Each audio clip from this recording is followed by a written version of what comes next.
Hi, I'm Andrew Conway and welcome to IPA Update. We recently communicated that the Board of Directors of the Institute of Public Accountants, the IPA of course, decided to adopt the IPA's own Pronouncement 11, Financial Planning Services, in place of APES 230, Financial Planning Services. After extensive consultation with our members and very detailed consideration of our board, the IPA wishes to announce that Pronouncement 11 will be introduced in place of APES 230 as issued by the Accounting Professional and Ethical Standards Board, the APESB. The IPA has consulted with the APESB regarding APES 230, and we believe we've conducted extensive considerations of the details and the alignment with the future of financial advice reforms. The APESB has been made well aware of the IPA's constitutional power to issue a pronouncement in place of an APES board standard, where it is in the best interest of IPA members to do so. The guiding principle here is that the IPA board must act in members' best interests, and your direct feedback informed this decision that APES 230 was not in your best interests. Moreover, we're concerned that following the new federal government's election, they've announced that proposed changes to FOFA, and it's clear that there'll be a larger gap between FOFA and the profession's own requirements. This actually creates an opportunity for regulatory arbitrage and unlevels the playing field, which is not in the public's interest. The IPA maintains its firm view that the additional components imposed by the IPA on our members effectively addresses the public interest. They include, of course, compliance with the law, being the future of financial advice reforms, compliance with the IPA professional standards, compliance with the APES 110 Code of Ethics, mandatory continuing professional education requirements and audits, extensive quality assurance review processes, the IPA complaints, investigation and disciplinary system. These are just some of the way the IPA continues to focus on our members' requirements and the public interest. We also maintain our strong support and ongoing support of the APES board.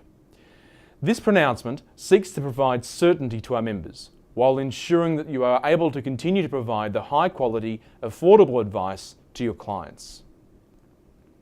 In our last episode, we discussed the issues that our members were experiencing with the Australian Taxation Office website after its recent upgrade.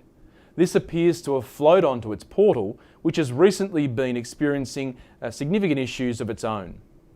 I can report that the IPA has provided an extensive list of these issues to the ATO and have also expressed our strong concerns over the website changes and the impact to you, our practitioners, at the recent National Tax Lodgement Group meeting in Canberra. The Tax Commissioner is certainly well aware of the issues facing practitioners and has requested a post-implementation review of the new website, and the IPA will continue to work with the ATO to assist in whatever way we can to help resolve these issues as soon as possible. And the Institute of Public Accountants and Deakin University has recently formally announced the IPA Deakin SME Research Partnership at the inaugural SME Conference on Regulation, Competition and Taxation conference held at Deakin University's Melbourne CBD campus. The IPA Deakin SME Research Partnership has a unique small to medium enterprise focus, which forms the basis of a very new research hub that will oversee the development of thought leadership and a range of policy and research focusing purely on the SME sector. The calibre of keynote speakers and the range of presenters, including Professor Robert Blackburn from Kingston University in the United Kingdom, Dr. Warren Mundy, the Productivity Commission, Mr. Peter Strong from COSBOA, Professor Beth Walker from Edith Cowan University, and Mr. Brett Bassett from ASIC, has helped set the scene for the future research and partnership and the development of robust solutions and policy input that support the SME sector, which is, of course, the backbone of our economy. The accounting profession is entering a dynamic and exciting period of rapid change, particularly with the emergence of new legislation, technological advancement, and including the standard business reporting regime. There are also a range of measures around superannuation reforms and a raft of compliance issues which affect the SME sector.